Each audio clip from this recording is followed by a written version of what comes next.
What would you do if the world decided your story was over? At 72, Eleanor Grayson stood at the edge of her life, staring down a decision she never wanted to make.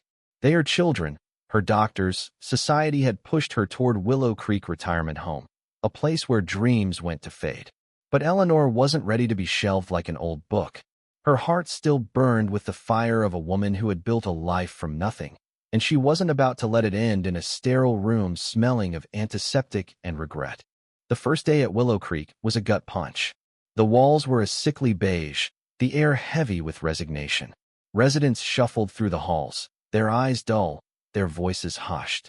Eleanor's room was a cramped box with a single window overlooking a cracked parking lot. Her children, Claire and Michael, had called it practical. She called it a prison. That night, she sat on the edge of her creaky bed, her hands trembling not from age, but from rage. She'd raised 2 kids, run a bakery for 40 years, and buried a husband she loved fiercely. She wasn't done living. The next morning, Eleanor wandered into the common room, where a group of residents played cards in silence. She tried to strike up a conversation, but their responses were curt, guarded. The staff, overworked and underpaid, barely glanced at her. Then she met Rosa, a 90-year-old Spitfire with a sharp tongue and a walker she wielded like a weapon. Rosa leaned in, her eyes glinting. "They think we're invisible," she whispered. "But I see you, Eleanor. You're trouble." Eleanor grinned for the first time in days. Rosa was right, she was trouble, and she was just getting started.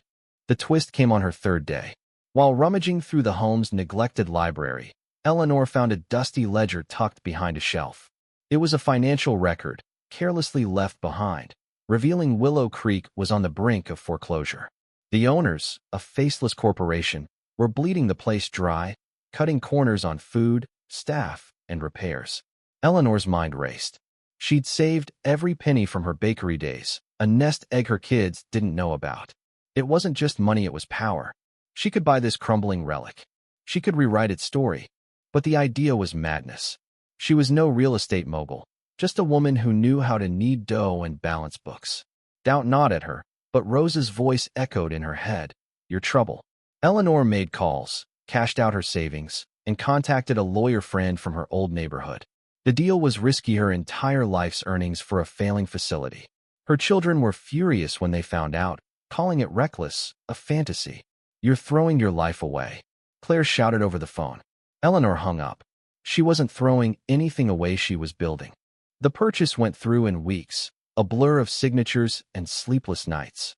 The day she became the owner, Eleanor stood in the lobby, facing a crowd of wary residents and staff. "This place isn't your grave," she said, her voice steady despite the knot in her chest. "It's our home, and we're going to make it ours." The room was silent, skeptical. Then Rosa banged her walker on the floor. "Damn right," she said, and a ripple of laughter broke the tension. The transformation was grueling. Eleanor poured her heart into every detail: new paint, better food, real furniture.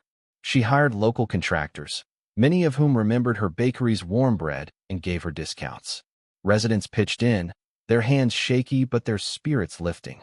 A man named Harold, once a carpenter, designed a garden trellis. A woman named Lila, a former nurse, organized health workshops. Rosa, ever the instigator, rallied everyone with her sharp wit. But the real surprise came when Michael, Eleanor's son, showed up unannounced. She braced for another lecture, but instead, he handed her a stack of architectural plans. "I'm an engineer, Mom," he said quietly. "Let me help." Eleanor's throat tightened. She hadn't expected him to believe in her. Months later, Willow Creek was unrecognizable. The beige walls were now a soft ivory, adorned with local art. The dining hall served meals that rivaled restaurants, and the garden bloomed with roses and lavender. Eleanor renamed it Willow Haven, a luxury resort for seniors who wanted to live, not just exist. Word spread, and soon, applications poured in. The place became a haven for those society had written off, a testament to what defiance and vision could do. Eleanor stood in the garden one evening, watching residents laugh over wine and music. Rosa sat beside her, smirking. "Told you were trouble," she said. Eleanor laughed, her heart full. She'd been forced into a retirement home, but she'd turned it into a legacy.